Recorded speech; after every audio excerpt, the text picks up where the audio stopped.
रूस के शहर नोवोकुइबेशिवशिस्क में एक बड़े धमाके ने एक तेल की फैक्ट्री को हिला कर रख दिया, जो यूक्रेन की सरहद से 1000 किलोमीटर दूर वाक़ है।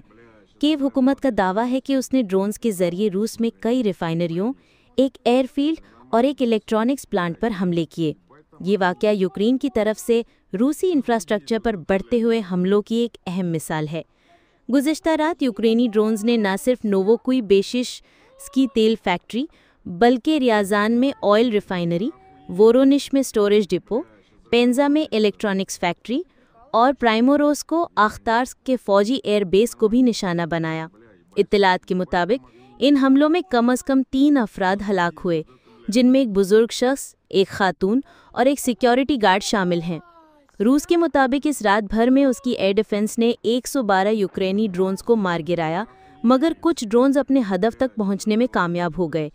इन हमलों से रूसी तेल की मसनूआत की पैदावार और फौजी स्ट्रक्चर्स को शदीद नुकसान पहुंचने का खतरा है। ये हमले रूस यूक्रेन जंग के उस मरहले की निशानदही करते हैं जहां यूक्रेन अपनी ड्रोन सलाहियतों को रूस के क़ल्ब तक पहुंचाने में कामयाब हो रहा है, ताकि रूस की जंगी मशीन को कमज़ोर किया जा सके।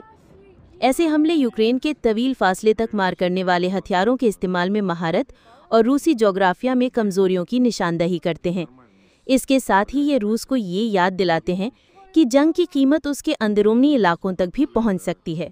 ये सूरत हाल मशरकी यूरोप में जंग के अदम इस्तेहकाम को और बढ़ा रही है और सामने आने वाले महीनों में मज़ीद ऐसे हमलों का इम्कान रद्द नहीं किया जा सकता।